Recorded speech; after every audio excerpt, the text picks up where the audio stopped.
நம்ம நீல்கிரிஸ் ஊட்டி பொட்டானிக்கல் கார்டன்ஸில் வந்து second சீசனுக்காக planting பண்ணியிருக்கோம். 60 வெரைட்டிஸு, வேறு வெரைட்டிஸு சாப்ளிங்ஸு. அது வந்து டோட்டலாக 5 lakh சாப்ளிங்ஸ், 5 லட்சம் சாப்ளிங்ஸ் வந்து நம்ம இப்போ ரேஸ் பண்ண போகிறோம். அண்ட் அடுத்து இந்த செகண்ட் சீசனில் நம்ம கிட்டத்தட்ட ஒரு 3 lakh டூரிஸ்ட்க்கு நம்ம எக்ஸ்பெக்ட் பண்ணுறோம் இந்த அக்டோபர் நவம்பர் மந்த்ஸில். ஆமாம், இ பாஸ் வந்து மேண்டேட்ரி. வர டூரிஸ்ட் எல்லாருமே வந்து இ பாஸ் அப்ளை பண்ணிட்டு தான் வரணும். இப்போ ஆஃப் சீசனில் கூட எல்லோரும் அப்ளை பண்ணி தான் வராங்க.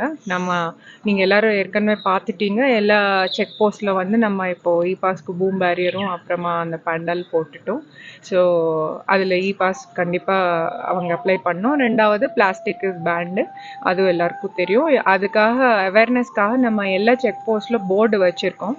அண்டு கேரளா பார்டர் இருக்கிற செக் போஸ்ட்டில் வந்து தமிழ் அண்ட் மலையாளமில் கூட போட்டிருக்கோம்.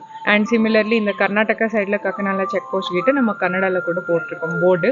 இன்கேஸ் யார் ஒருத்தர் தெரியாமல் வந்தால் அதில் வந்து எல்லா இன்ஸ்ட்ரக்ஷன்ஸும் கொடுத்துருக்கோம்.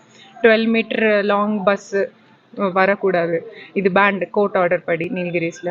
2வது இந்த மாதிரி பிளாஸ்டிக் எடுத்துகிட்டு வரக்கூடாது. அண்ட் சமையல் பண்ணுறதுக்கு கேஸ் சிலிண்டரு ஸ்டவ்வு வந்து கண்டிப்பாக வந்து இங்கே பண்ணக்கூடாது ரோட் சைடில் அப்படி. ஸோ அந்த மாதிரி இஷ்யூஸு, பிளாஸ்டிக் பேண்டுன்னு. அண்ட் இ பாஸ் கண்டிப்பாக இருக்கணும்னு, ட்ரோன் அது ஏதோ பண்ணணும்னா பெர்மிஷன் வாங்கி எடுக்கணும்னு. ஸோ இந்த மாதிரி எல்லா இன்ஸ்ட்ரக்ஷன்ஸு வந்து நம்ம எல்லா லாங்குவேஜஸில் இது பண்ணி இன்ஸ்டால் பண்ணியிருக்கோம். ராகம் டிவி யூடியூப் பக்கத்தை சப்ஸ்கிரைப் செய்யுங்கள்.